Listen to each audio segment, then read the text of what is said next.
சமீபத்தில் மகாத்மா காந்தி ஊரக வேலைவாய்ப்பு திட்டம், அந்த 100 நாள் வேலை திட்டத்தின் பெயரானது விபிஜி ராம்ஜி என்று மாற்றப்பட்டது பல்வேறு சர்ச்சைகளை ஏற்படுத்தி இருக்கிறது. இந்த நிலையில் இந்த 100 நாள் வேலை திட்டத்தின் பெயர் மாற்றம் குறித்து எதிர்க்கட்சித் தலைவர் இபிஎஸ்க்கு முதலமைச்சர் மு.க.ஸ்டாலின் பல்வேறு கேள்விகளை எழுப்பியிருக்கிறார். இது தொடர்பான முக்கிய செய்தியை நாம் பார்த்து வருகிறோம். கூடுதல் விவரங்களோடு இணைகிறார் எமது செய்தியாளர் ரமேஷ். வணக்கம். எதிர்க்கட்சி தலைவருக்கு முதலமைச்சர் விடுத்திருக்கக்கூடிய கேள்விகள் என்னென்ன, விரிவா பதிவு பண்ணுங்க. மக்களை காக்க குரல் கொடுக்க சொன்னால் டெல்லியை குளிர்விக்க எதிர்க்கட்சி தலைவர் அறிக்கை விடுகிறார் அப்படின்னு எதிர்க்கட்சி தலைவர் எடப்பாடி பழனிசாமியை விமர்சித்து முதலமைச்சர் ஒரு அறிக்கை ஒன்றை வெளியிட்டிருக்கிறார்.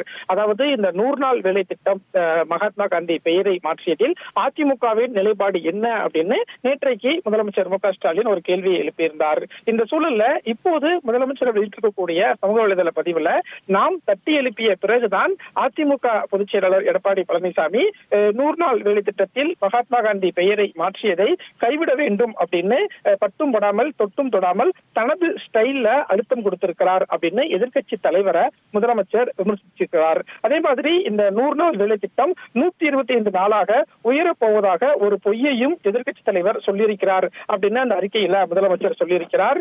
125 நாள் ஆக இந்த வேலை வாய்ப்பு மாறும் அப்படின்னு பேப்பர்ல மட்டுமே இருக்க போகுது. அதை சுட்டிக்காட்டிய பிறகும் எதிர்க்கட்சி தலைவருக்கு அது புரியவில்லை அப்படின்னு முதலமைச்சர் கேள்வி எழுப்பியிருப்பதை பார்க்க முடிகிறது. மக்கள் தொகை கட்டுப்பாட்டுல சாதனை படைத்ததற்காக தொகுதி மறுவரையறை அப்படிங்கிற பெயர்ல தமிழகத்தின் தொகுதியை குறைக்க பார்ப்பது போலவே வறுமை ஒழிப்புல நாட்டிலேயே முதலிடத்தை பிடித்திருக்கக்கூடிய தமிழ்நாட்டிலே தண்டனையாக தமிழ்நாட்டுக்கான வேலை நாட்களை குறைக்க பார்க்கிறார்கள் அப்படின்னு அந்த அறிக்கையில முதலமைச்சர் சுட்டிக்காட்டியிருப்பதை பார்க்க முடிகிறது. மத்திய அரசின் நிதியில் செயல்படுத்தக்கூடிய இந்த 100 நாள் வேலை திட்டத்தை சிதைத்து நிதிச்சுமையை மாநிலங்களின் தலையில் கொடுக்கக்கூடிய வகையில தான் மத்திய அரசு இந்த 100 நாள் வேலை திட்டத்துல பெயர் மாற்றம் செய்திருக்கிறது அப்படின்னும் முதலமைச்சர் அந்த சுட்டிக்காட்டிருப்பதை பார்க்க முடிகிறது. அதே மாதிரி தனது ஓனர் பாஜக செய்வது சரி என்றால் துணிச்சலாக இந்த பெயர் மாற்றத்தை எதிர்க்கட்சி தலைவர் வரவேற்க வேண்டியதானே அப்படின்னும் முதலமைச்சர் அந்த அறிக்கையின் மூலமாக கேள்வி எழுப்பியிருக்கிறார்.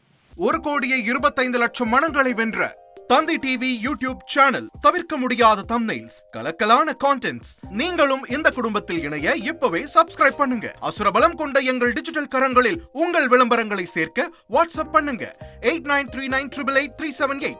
Email advttanditv@dttv.in.